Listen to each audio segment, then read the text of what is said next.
हर कामयाबी के पीछे एक कहानी होती है, मेहनत, जज्बे और हिम्मत की कहानी। और मुंसिफ टीवी अपने शो यंग आइकन में ऐसी ही कहानियों को दरअसल आपको दिखाता है। बहुत बहुत स्वागत, इस्तकबाल सभी व्यूवर्स का प्रोग्राम यंग आइकन में। मैं हूं आपके साथ आपका मेज़बान रहीम अहमद खान। इस प्रोग्राम में हमने आपको बहुत सारे कामयाब politician, Bollywood star, business tycoon से आपको रूबरू करवाया है। लेकिन आज दरअसल वाकई कामयाबी के अजीम शान मिसाल मेरे साथ स्टूडियो में मौजूद है। मोहम्मद यार आलम मेरे साथ स्टूडियो में मौजूद है। शहर हैदराबाद का एक ऐसा नौजवान जिसने एक इतिहास बनाया अपनी मेहनत से, अपने जज्बे से। कुछ लोगों का सपोर्ट जरूर मिला, लेकिन कायनात और कुदरत भी उसी की मदद करने आगे आती है जो खुद भी दरअसल कुछ करना चाहता हो। मौलाना मोहम्मद शहरयार जो मस्जिद में इमाम थे, उनके घर पैदा होते हैं मोहम्मद यार आलम, जिनकी इब्तदाई तालीम होती है ओल्ड सिटी में। उसके बाद लवली प्रोफेशनल यूनिवर्सिटी से एरोनॉटिकल इंजीनियरिंग की तालीम हासिल करते हैं। उसके बाद मध्य प्रदेश सागर का सफ़र शुरू होता है और 14 महीने चाइम्स एविएशन अकेडमी से सफ़ेद वर्दी पोशाक पहनकर ये नौजवान वापस अपने शहर लौटता है। और सिर्फ रिश्तेदार या वालिदैन ही नहीं, पूरा शहर इनका इस्तकबाल बाहें खोल कर करता है। ट्रेनिंग सेशन में ख़ास बात ये रही, जो ट्रेनिंग वाले पायलट्स होते हैं 100 घंटे से ज़्यादा सोलो उड़ान भरने की इजाज़त उनको नहीं होती, लेकिन जनाब ने 126 घंटे हवा में सैर की और 185 घंटे सिंगल इंजन वाला विमान भी इमाम साहब के बेटे ने उड़ाया है और 200 घंटे से ज़ायद जो इनकी जो उड़ान रही है। लेकिन ये सब तब मुमकिन हुआ जब मोहम्मद यार आलम ने हालात से लड़कर, मुश्किलों को मात देकर अपनी मंजिल हासिल की है। शहर हैदराबाद ने आपका इस्तकबाल किया और अब मैं भी और मुंसिफ टीवी भी और मेरे दर्शक भी, व्यूवर्स भी आपका बहुत बहुत स्वागत करते हैं। मोहम्मद यार आलम साहब, प्रोग्राम यंग आइकन में आप जुड़े, अपना कीमती वक्त दिया, बहुत बहुत स्वागत आपका। Thank you so much for inviting me over here. बहुत बहुत शुक्रिया आपका भी, क्योंकि अब वक्त है कामयाबी की कहानियां सुनने का और अपने अंदर के आइकॉन को जगाने का। तो करते हैं शुरुआत। यार आलम, बहुत से ऐसे बच्चे हैं जब F4 एरोप्लेन पढ़ते हैं ना बुक्स में, पहला ख्वाब मन में आता है पायलट बन जाएंगे। लेकिन लाखों में से शायद एक ही बच्चा ये कर पाता है, बन पाता है, और वो एक बच्चा, एक नौजवान आप हैं मेरे सामने। कैसा रहा ये पूरा सफ़र? यहीं से करते हैं आगाज़। It was not an easy task to become an pilot. थोड़ा मुश्किल था, but through parents support and other supports आज मैं इस मुकाम तक पहुंच चुका हूं। हमें पायलट बनने के लिए तकरीबन 200 घंटे लगते हैं, फ्लाई करना पड़ता है, बट इस ट्रेनिंग में मैंने 14 मंथ्स लिया कंप्लीट करने में। जनरल इंडिया में 14 मंथ्स लगते हैं, वेराज कहीं बाहर दूसरे कंट्री से करें तो शायद ड्यूरेशन कम और ज़्यादा हो। Overall experience during this flying बहुत अच्छा था। अप्स एंड डाउन ऑब्वियसली थे, बट सीखने को बहुत कुछ मिला। दरअसल इंस्पिरेशन जब होती है सामने तो हम उनसे सीखते भी हैं, जानते भी हैं। आज दरअसल आप हमारे सामने इंस्पिरेशन है, हमारे व्यूवर्स के लिए, नौजवान यूथ के लिए।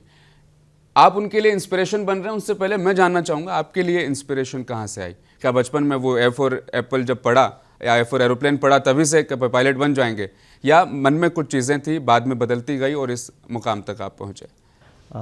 I think so. जब भी मैं अराउंड 5 या 6 क्लास में था, तो जब भी एरोप्लेन को देखता था तो हमेशा देखते रहता था। आवाज़ आती थी उसके इंजन्स की तो नीचे तक पहुंचती थी, तो मुझे बहुत फैसिनेटिंग लगता था। तो मेरे को पता नहीं था कि कैसे, हाउ डज़ इट फ्लाई, कैसे काम करता है। बट जैसे ही आई ग्रू अप 8, 9, 10th क्लास में आया, जब अकल और बड़ी, इंटरनेट आया, तो उसके थ्रू पता चला कि okay there are 2 pilots who are flying the aircraft. तो मैं ओके कैसे बन सकते हैं, ये मालूमात की पता चला कि 12th के बाद बन सकते हैं। बट 12th तक मुझे जनरली नॉलेज आ गया था कि ऐसे ऐसे बन सकते हैं, बट एग्जैक्ट प्रोसेस पता नहीं था, क्योंकि मेरे घर में भी कोई एविएटर या इस फील्ड से कोई रिलेटेड है नहीं, तो उतना आइडिया किसी को था नहीं। तो ये सब चीज़ अब मुझे खुद ही मालूम करनी थी। तो 12th के बाद I decided okay let do engineering मैंने एरोस्पेस में किया, सिमिलर फील्ड, एयरप्लेन से रिलेटेड, क्योंकि फैसिनेटेड था। तो ड्यूरिंग इंजीनियरिंग मुझे और दोस्त मिले जिनको प्लेन से ऐसा लगाव वगैरह था, तो उनके थ्रू, उनके भी किसी का सपना था कि पायलट बनना है, बट उन्होंने गिव अप कर दिया। तो मैं बोला why not pursue after engineering. तो मैंने while doing engineering I started researching things कि क्या क्या प्रोसेस होती है बनने की। तो वैसे ही फिर मेरी स्टोरी शुरू हुई। इंस्पिरेशन नहीं बताई आपने, दरअसल कोई शख्स तो होगा role model? Role model I would say मेरे फादर ही इतने मेहनत करते हैं, और APJ अब्दुल कलाम सर, तो उनके थ्रू, वो भी इसी फील्ड, सिमिलर फील्ड से, एरोनॉटिकल एरोस्पेस से रिलेटेड ही थे। अब दरअसल एविएशन को लेकर आपने बातचीत की है, बहुत सारे जो हमारे यूथ है, युवा हैं, वो नहीं जानते हैं। आपने खुद इंटरनेट पर सर्च की, मेहनत की, आपका भी कोई रिलेटिव इस फील्ड से या इतिहास में कोई शख्स आपके जानने वाला इस फील्ड से नहीं था। आप बिल्कुल अनजान थे, नौजवान थे, लेकिन किस तरीके से इन तमाम चीज़ों को आपने हल किया। अब आप हमारे व्यूवर्स के लिए दरअसल खुद वो इंस्पिरेशन बन जाइए, उनको बताइए कि किस तरीके से आप इस फील्ड में अपने करियर को देख सकते हैं, बना सकते हैं। तो बेसिकली आप इस फील्ड में 12th के बाद भी ज्वाइन कर सकते हैं। तो आपको मैथ और फिजिक्स करनी पड़ेगी बेसिकली 12th में with more than 70% marks in each subject. उसके बाद आपको एक कंप्यूटर नंबर होता है जो आप DGCA, director general of civil aviation, जो इंडिया में मैनेज करती है सिविल एविएशन को। तो उसमें 6 सब्जेक्ट्स होते हैं जो आपको क्लियर करने पड़ेंगे। एक होता है metrology, air regulation, air navigation, technical general and radio telephony. तो ये 6 सब्जेक्ट्स आप क्लियर करके आप at the same time flying शुरू कर सकते हैं, या पहले सब्जेक्ट क्लियर करके then you can focus on the flying. तो ये सब्जेक्ट्स के लिए आपको एक कंप्यूटर नंबर होता है, वो अप्लाई करना पड़ता है। जब कंप्यूटर नंबर आता है you can apply for the exams, जिसमें आपको मोर देन 70% स्कोर करना पड़ता है। Then if you pass the exam you can start your flying. और फ्लाइंग में आपको 200 आवर्स करने पड़ते हैं, जिसमें 185 single engine and 15 hours multi engine. तो ये 200 आवर्स कंप्लीट करने के बाद you are officially as commercial pilot licence, जो आज मैं हूँ। तो इसके दौरान भी कुछ रिक्वायरमेंट्स होती है 200 आवर्स में, जिसमें आपको सर्टेन आवर्स शुरू में आपको इंस्ट्रक्टर कोई आपके साथ बैठ के आपको सिखाता है। फिर जब इंस्ट्रक्टर को भरोसा होता है और आपको खुद को भरोसा होता है कि यू कैन फ्लाई अलोन, तो तब वो आपको एक दिन आपका चेक लेगा कोई हायर अथॉरिटी पायलट वाला, and then he releases you solo. तो वो मैं 18 आवर्स के में आई गॉट सोलो रिलीज। तो उसमें क्या होता है, एक इंस्ट्रक्टर आपके साथ जाता है, आप सर्किट बनाते हैं। Circuit is basically an triangular pattern. आप टेक ऑफ करते हैं, एक बॉक्स बनाते हैं और आके वापस लैंड करते हैं। तो उसमें बस बेसिकली आप take off and landing proper सिखाते हैं, क्योंकि landing is an difficult part. तो मेरे इंस्ट्रक्टर ने फिर जब मेरा अराउंड 18 आवर्स हो गया था, तो उन्होंने सोचा कि yup I am doing well, and मुझे भी लगा yes I am doing well, I can fly alone. तो फिर मेरा चेक हुआ and I did my solo art at 18 hours. I flied alone in the circuit. तो जब वो सबका अलग अलग एक्सपीरियंस होता है और अलग अलग आर्ट्स होता है, कोई जल्दी 15 आवर्स में भी हो जाता है, कोई 30th आवर भी हो जाता है। बट एक चीज़ है, एविएशन में आपको ऐसे फियर ऑफ हाइट्स नहीं होनी चाहिए बेसिकली। तो अगर वो है फॉर एग्जांपल, तो हमारे इसमें था कि आपको 30 आवर तक आपको सोलो ले लेनी है, वरना you are out of the academy. तो कुछ चैलेंजेस ऐसे भी होती हैं एविएशन में। और compare to other field, the financial is also an bigger thing in aviation, cause बहुत ज़्यादा पैसे लगते हैं। तो ये वन। ट्रेनिंग सेशन के दौरान आपने बताया कि लैंडिंग जो है वो सबसे ज़्यादा डिफ़िकल्ट पार्ट है ज़ाहिर तौर पर। इसके अलावा भी और कौन सारी ऐसी चीज़ें थी जो चुनौतियों की तरह आपको लगी कि यार ये तो चैलेंज है मेरे लिए, अब मुझे इसको सॉल्व करना है बहुत जल्दी? अब जैसे जनरली हम नॉर्मल ड्राइविंग कार या बाइक करते हैं, इससे बहुत डिफरेंट है। उसमें हमारे वेदर भी बहुत, हमें सिर्फ ऐसे नहीं कि प्लेन उड़ा तो कोई भी लेगा, बट उसकी टेक्निकलिटीज़, एनवायरनमेंट वगैरह बहुत डिपेंड करता है। जैसे अगर विंड स्ट्रॉन्ग है, अगर विंड टूवर्ड्स द राइट से आ रही है, लेफ्ट से आ रही है, तो हमें वो भी मेंटेन करना पड़ता है। अब हमारे पास एक ही पाथ है जहाँ पे हम लैंड कर सकते हैं, इट्स नॉट लाइक हम कहीं भी लैंड कर दें। तो वो एक चैलेंजिंग पार्ट होता है। और वेदर भी, अब बहुत सारी बार ऐसा होता है कि हमारा ऐसा नहीं है कि सिर्फ हम सर्किट पैटर्न बना के, ये तो सिर्फ इनिशियली होता है। आफ्टर सर्टेन आवर्स हमको अराउंड 185 किलोमीटर्स जो हमारा एयरपोर्ट रहता है उससे दूर जाना पड़ता है। वो एक cross country, it is known as cross country, एक रूल है, वो रिक्वायरमेंट है DGCA में। तो हमें उतना दूर जाके आना पड़ता है। अब इस दौरान क्या होता है, for example during monsoon time, अब मौसम कभी भी अचानक से बदल जाता है। अभी धूप है, within I guess half an hour या 10 मिनट्स कहीं से बादल आ गए, इट्स लाइक, तो हम हर बादल के अंदर से फ्लाई नहीं कर सकते। एक कुछ डार्क क्लाउड्स जो देख सकते हैं आप जब बारिश होती है, उस क्लाउड्स के अंदर इट्स हज़ार्डियस फ्लाई करना, तो अलाउड ही नहीं है, ना छोटा एयरक्राफ्ट ना बड़ा एयरक्राफ्ट। तो हमें वो सब चीज़ें भी अवॉइड करनी पड़ती है ड्यूरिंग फ्लाइंग। तो ये सब challenges I have faced a lot during my flying.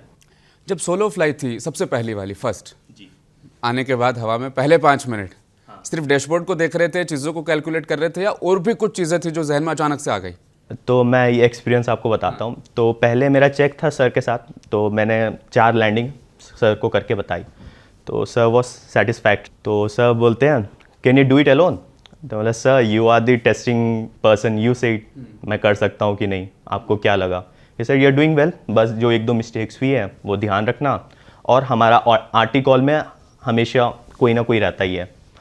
तो उन्होंने बोला ठीक है। तो वो मुझे रनवे के टैक्सी वे में लेके आके रनवे से बिफोर उन्होंने रोक दिया और वो उतर गए। अब वहाँ से उस टाइम जनरली जब पहले सोचता था कि ओके अकेले कैसे फ्लाई करूँगा, एक डर रहता है अंदर, यू डोंट नो। हवा में उड़ने के बाद देयर इज़ नो वन, कुछ भी हो जाए, हवा आ जाए कहीं से, कुछ आ जाए, एयरक्राफ्ट इधर उधर चले जाए, you never know. It's not like कोई रोड बना हुआ है, हवा में आप कहीं भी गुम भी हो जा सकते हो। तो इतना तो प्रैक्टिस हो गया था, बट जब करके आया उतना फील नहीं हुआ। बट लैंड होने के बाद जब मैं लैंड हुआ, फिर ओके मैंने लैंड कर लिया है। क्योंकि जब मैं सोलो रिलीज़ कर गया, मेरा फोकस था ओके मुझे ऐसे फ्लाई करना है, okay I will take off, फिर मुझे सर्किट बना के आऊँगा। तो मेरा पूरा फोकस फ्लाइंग में ही था। फिर जब एकदम लैंड हो गया, उसके बाद कुछ करना नहीं था, तो हिट हुआ कि ओके मैं अकेले उड़ा के आ गया हूँ। So it was an different feeling, very like normal driving car या बाइक से very different feeling, you know.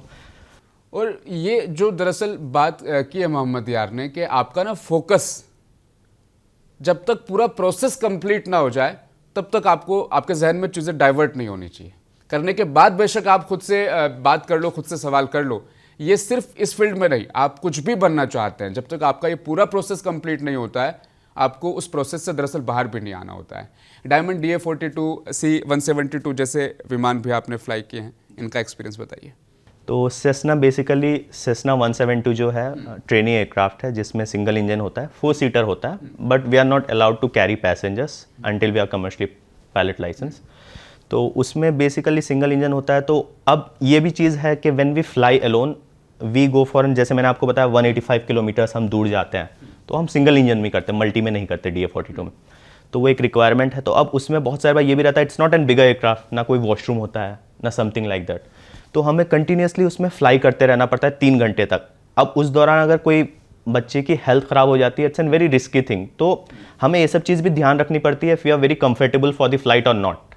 क्योंकि इट्स नॉट एन कार के हाँ तबीयत खराब हुई कहीं रोक दो और उतर जाओ। अब वो हम उतना दूर जा रहे हैं, we need to come back and land in an airport. अगर हम like we are not well, then it's an riskier thing. तो it's an very risky job as well to fly an aircraft. हमें पूरे decisions ground से ही planning करनी पड़ती है। अब हम फॉर एग्जांपल मेरी कल फ्लाइट है, तो उसकी प्लानिंग मैं आज रात को बैठ के करता था कि कल का वेदर फोरकास्ट क्या होगा, वेदर कैसे विंड्स होंगी, क्लाउड्स कितने लेवल पे होंगे, ये सब चीज़ भी देखनी पड़ती थी। तो planning and plotting is very important in aviation. ऐसे नहीं कि हाँ प्लेन उठाया और निकल लिए, तो उसकी प्लानिंग करनी पड़ती है, कितना फ्यूल लेके जाना है, इनकेस अगर वेदर ख़राब हो गया तो कहाँ मैं डाइवर्ट करूँगा, कौन से अल्टरनेट एयरपोर्ट्स कौन से हैं नियर बाई।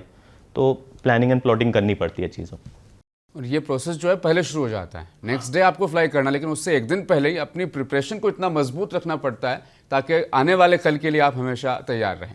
और यंग आइकन इसीलिए आपको ये हर चीज़ बताता है पहले एडवांस में कि आपकी तैयारी जो है दरअसल पहले होनी चाहिए, ताकि आप भी इतिहास रच सके, इतिहास बना सके, जिस तरह से मोहम्मद यार मेरे साथ स्टूडियो में मौजूद है। देश भर में आजकल एक माहौल दरअसल ये बनाया जा रहा है कि मदरसों में या इमाम साहब के बच्चों दरअसल क्या कर लेंगे, वो तो सिर्फ दीनी तालीमात हासिल करते हैं, दुनियावी तालीमात हासिल नहीं कर पाते हैं। लेकिन मोहम्मद यार जो दरअसल मेरे साथ बैठे हैं, इमाम साहब के बेटे हैं। घर में किस तरह की तरबियत बचपन से रही और दीन के साथ साथ दुनिया भी हासिल करना, ये एक बड़ा चैलेंज है जो आपने कर दिखाया। ये तमाम चीज़ें किस तरीके से पॉसिबल हुई? तो मेरे पेरेंट्स उनको तो इस फील्ड में कोई उतना नॉलेज है नहीं, but they were always supportive कि ये भी करो। क्योंकि नॉर्मली जो और लोग हैं, जो हमारे कम्युनिटी के लोग हैं, आई डोंट सी देम, वो गिव अप कर देते हैं एक टाइम तक। तो मुझे लगा कि नहीं, मुझे कुछ करना है। ऑब्वियसली मेरा एम था करना, ऐसे नहीं। क्योंकि for example some time I used to think, तो इसमें हमारा मेडिकल भी होता है जैसे कि, तो if you are medically fit तभी हम फ्लाई कर पाएंगे, वरना हम नहीं कर पाएंगे। तो मैं कभी सोचता था इनकेस अगर नहीं होगा, तो I was so dedicated to it कि अगर मैं नहीं फ्लाई कर पाऊंगा तो what will I do. Obviously I was an engineer, I could work, but मेरा लाइक मोस्टली फोकस यही था कि मुझे फ्लायर बनना, I need to fly an aircraft.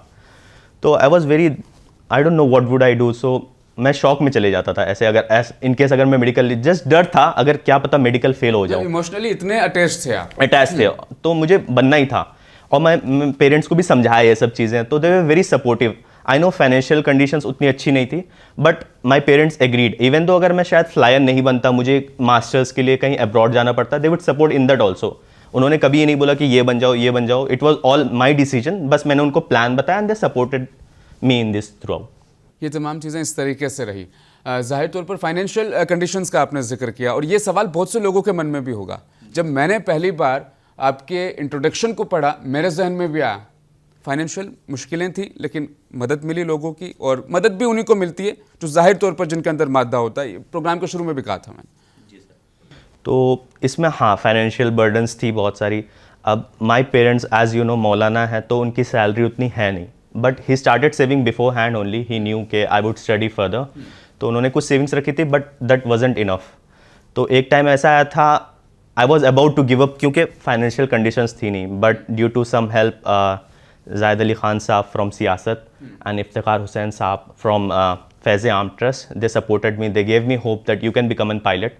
हमारे पास कुछ सेविंग्स थी बट उन्होंने भी और हमारे सियासत के थ्रू जो उनके मेंबर्स हैं पढ़ने वाले, उनके थ्रू हेल्प मिली, तो that's the reason I am here. तो फाइनेंशियल कंडीशंस अगर मैं एविएशन में बताऊँ तो या इट्स एक्सपेंसिव, तो थोड़ा प्लानिंग के साथ चलना पड़ता है। अच्छा, इंडिया में ज़्यादा एक्सपेंसिव है अदर कंट्रीज़ के मुकाबले? इंडिया में कंपेयर टू फ्लाइंग हाँ एक्सपेंसिव है, बट अगर आप ओवरऑल देखें तो क्योंकि इंडिया में क्या है, लिविंग कॉस्ट थोड़ा चीपर है compare to US. For example US में आपका लिविंग कॉस्ट एक्सपेंसिव पड़ जाता है, तो आप 1-1.5 साल बाहर रहते हैं तो आपका करीबन सिमिलर कॉस्ट पड़ जाता है, up and down bit few lakhs I would से। ये एक अच्छा पॉइंट है जो मेरे जहन में शायद नहीं था। फैज़ आम ट्रस्ट का आपने जिक्र किया, किस तरीके से ये पूरा सपोर्ट सिस्टम चलता रहा और कब तक? सिर्फ ये 14 महीने जो चाइम्स अकेडमी? नहीं, वो फ़िलहाल हमसे अभी भी कनेक्टेड है। मैं रिसेंटली कमर्शियल पायलट बन गया, आने के बाद उनसे मिला and I was really thankful from my bottom of my heart and they supported me through this. शायद उनके बिना अभी इधर तक पहुँच नहीं पाता क्योंकि financial condition is a bigger problem. ठीक है, आपके पास, मेरे पास था जुनून था, I was passionate enough, but वो करने के लिए भी एक फाइनेंशियल वो चीज़ था, क्योंकि मैं एकेडमी को पे नहीं करता तो they wouldn't take me for the training. तो उन्होंने बहुत सपोर्ट किया और आगे भी क्योंकि मेरी और कुछ ट्रेनिंग भी बाकी है, टाइप रेटिंग, तो मैं टाइप रेटिंग के लिए बता दूं, कहाँ लंदन जाएंगे? थाईलैंड? थाईलैंड और लंदन के दोनों बेसिस है, तो वो मुझे कहीं भी भेज सकते हैं फॉर द ट्रेनिंग। आपके मन में क्या आ रहा है कि कहाँ जाना चाहिए? London? London is bit expensive overall, Thailand is bit cheaper, तो आई वुड, क्योंकि फाइनेंशियल बर्डन्स है तो आई वुड चूज थाईलैंड। अच्छा, टाइप रेटिंग का जो एक कोर्स है, ये करियर में क्या चीज़ों को और ज़्यादा एड ऑन कर देता है? फॉर एग्जाम्पल जैसे कि मेरी अभी 200 घंटे हो गए, I am an commercial pilot licence, but that doesn't mean कि मैं कोई भी एयरक्राफ्ट फ्लाई कर सकता हूँ। तो एक सर्टेन एयरक्राफ्ट फ्लाई करने के लिए मुझे उसमें ट्रेनिंग लेनी पड़ती है, क्योंकि उसके सिस्टम्स अलग होते हैं, उसके इंजन अलग रहती है, उसकी पावर अलग रहती है। We need to understand all those things. अब वो एयरक्राफ्ट इमरजेंसीज में कैसे बिहेव करेगी, I need to learn all those things. जैसे कि for example an engine failure, तो उसमें कैसे काम करेगा एयरक्राफ्ट, तो वो सब की ट्रेनिंग होती है। It takes around 45 to 60 days depending upon the aircraft, how big the aircraft is और उसके कितने सिस्टम्स हैं। तो टाइप रेटिंग इज़ बेसिकली आप उस एयरक्राफ्ट में रेटेड हो that you can fly that aircraft, वो ट्रेनिंग के बाद। So that's the thing. For example जैसे कि हमारे कार्स या बाइक्स में ऐसा होता है, आपने कार चलानी सीख ली, you can drive an any car, but in aircraft it doesn't work like that. You need to be type rated, you need to know that aircraft, आपके लाइसेंस में एंडोर्स होके आता है कि you are rated for this aircraft and you can fly that aircraft. ख़ास तौर पर हैदराबाद को लेकर के मैंने बहुत ज़्यादा प्रोग्राम के शुरू में भी जिक्र किया, वो इसलिए क्योंकि हैदराबाद में जो नौजवान तबका है, उन्होंने अपना एक लाइफस्टाइल दरअसल बना लिया है। रात को देर तक जागना है, अगले दिन बहुत देर से उठना है और तमाम चीज़ों को खाना है और उसी में अपनी ज़िंदगी को सीमित कर देना है। उस टेबू को आपने तोड़ा। जाहिर तौर पर स्पेशली देश भर के युवाओं को आप पैगाम दीजिए, लेकिन हैदराबाद के जो हमारे नौजवान हैं उनको एक संदेश यहाँ से ज़रूर बनता है। ठीक है, समटाइम्स आई वुड से कि ठीक है, late night if you wake up it's fine, but depending upon, अगर आपको, मेरा फॉर एग्जांपल मेरी प्लानिंग होती थी, मेरी फ्लाइट्स कभी कभी होती थी early morning just after the sunrise, like 6:30 5:30 depending upon, क्योंकि सनराइज टाइम वेरी होते रहता है। तो ड्यूरिंग द समर्स जल्दी हो जाती थी सनराइज, तो उस टाइम कभी कभी ऐसा होता था मेरी 5:30 फ्लाइट होती थी, तो मैं I used to wake up 4 o'clock, क्योंकि मुझे नहाना भी होता है, 1 घंटा पहले रिपोर्ट करना होता है, you need to check the aircraft के एवरी पार्ट इज़ वर्किंग, तो हमें प्री फ्लाइट भी करना होता है, सब कुछ चेक करना पड़ता है। तो ठीक है, आपका जब काम है आप उस पर फोकस करो, बी पंक्चुअल। ठीक है, कभी कभी हाँ obviously enjoyment is also important eight the same time. तो हाँ, जैसे कि हमारे फॉर एग्जांपल फ्लाइंग स्कूल में हमारा मंडे टू सैटरडे फ्लाइंग होता था, संडे ऑफ रहता था, तो सब लोग, हम लोग मंडे टू फ्राइडे सब लोग टाइम पे, you wouldn't find any people roaming around after 11 until उसकी फ्लाइट ना हो। But Saturday you'd find everyone के 12-1 बजे तक सब मज़े कर रहे हैं, गाने वाने बजा रहे हैं वहाँ पे। तो हाँ, आप अपने काम को सेपरेट रखें, एन्जॉयमेंट सेपरेट रखें। जब आपका काम हो, you should focus really on that rather than wasting your time. वक्त बर्बाद नहीं करना है, क्योंकि जो वक्त है, समय है, वो दुनिया की सबसे महंगी करेंसी है। आप वक्त देते हैं तो सामने वाला आपको उसके लिए पे भी करता है। इसलिए अपने वक्त को ख़ास तौर पर ज़ाया नहीं करना है। और ख़ास तौर पे वो जो नौजवान जो शाम 4 बजे तक उनका 2 GB डेटा ख़त्म हो जाता है और पूरे 6 दिन घर में पड़े रहने के बावजूद वो संडे को आराम करते हैं, उनको तो ख़ास तौर पे मैं कहूँगा मोहम्मद यार से कुछ सीखना चाहिए आपको। ज़ाहिर तौर पर इंजॉयमेंट भी है ज़िंदगी में, ऐसा नहीं है कि आप अपने ज़िंदगी को सिर्फ काम में आप धकेल रहे हैं। तमाम चीज़ों को मैनेज किया जाए ताकि फिर आप चीज़ों को बेहतर कर सके। आने वाले 5 सालों में यार आलम साहब, आप खुद को दरअसल कहाँ देख रहे हैं? क्या एक सिनेरियो चल रहा है कि ये 5 साल ये चीज़ें अचीव करनी है और मुझे वहाँ तो एटलीस्ट पहुँचना है? अगले 5 साल I imagine my self working in an big airline, चाहे वो इंडिगो हो या एयर इंडिया हो। तो अगले 5 साल में मैं चाहता हूँ कि वहाँ पे एज एन कैप्टन मैं काम करूँ। फ़िलहाल अभी बहुत सारे स्टेप्स है कंप्लीट करने में, जिसमें मुझे अभी ATPL exams, air transport pilot licence exams भी क्लियर करना है आगे चल के, और टाइप रेटिंग भी करना है जैसे मैंने आपको बताया। तो ये सब प्रोसेस कंप्लीट होने के बाद विद इन ये लग जाएंगे 1-1.5 साल। तो within 5 years I will be working as an captain in some good airline. Captain, वैसे आप अभी हैं कैप्टन, लेकिन वो वाला जो कैप्टन जो अनाउंस करता है, वो अनाउंसमेंट बड़ी इंटरेस्टिंग लगती है व्यूअर्स को। मैं चाहता हूँ एक ऐसा अनाउंसमेंट यहाँ भी हो। Okay, I will try to do that, but मैंने अभी तक कहीं की नहीं है, but still at the back of the mind तो रहता ही है। तो good evening ladies and gentleman, this is captain speaking from the flight deck, Mohammad या Alam. Today will be flying from Hyderabad to New Delhi. The flight time will be 2 hours.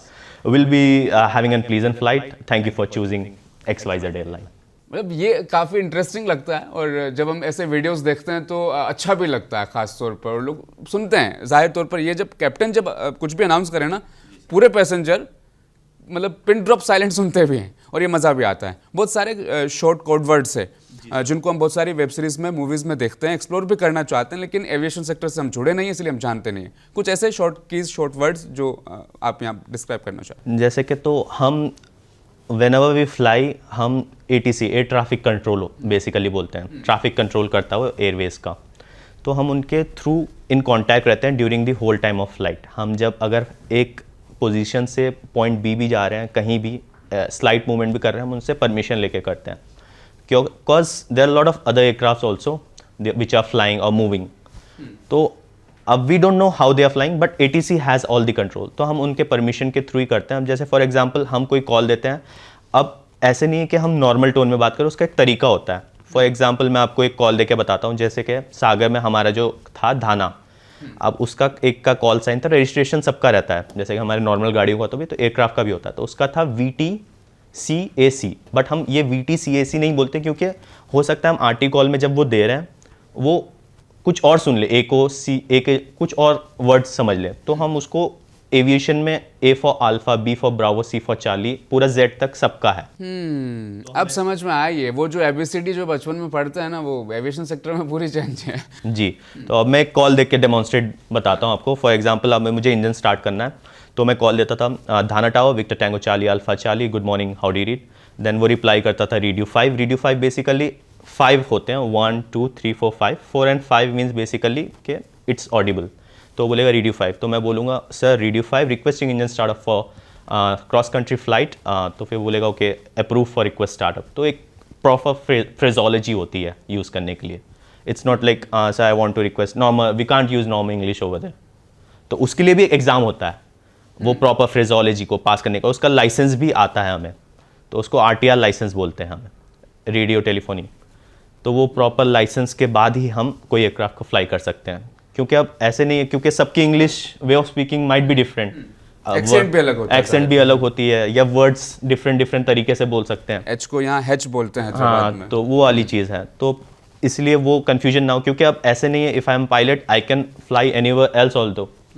और क्योंकि अब for example you have an Chinese pilot, अब वो तो अपनी regional language बोलने लगेगा। अब जैसे कि हम हैदराबादी, हमारी एक्सेंट अलग होती है जो हैदराबाद में रहते हैं, तो ऐसे प्रॉब्लम्स ना है। तो एविएशन में है इंग्लिश, और वो RTRs के थ्रू सॉल्व होती है कि हम सही फ्रेजोलॉजी यूज़ करें बात करने के लिए, सो दैट कन्फ्यूजन ना हो।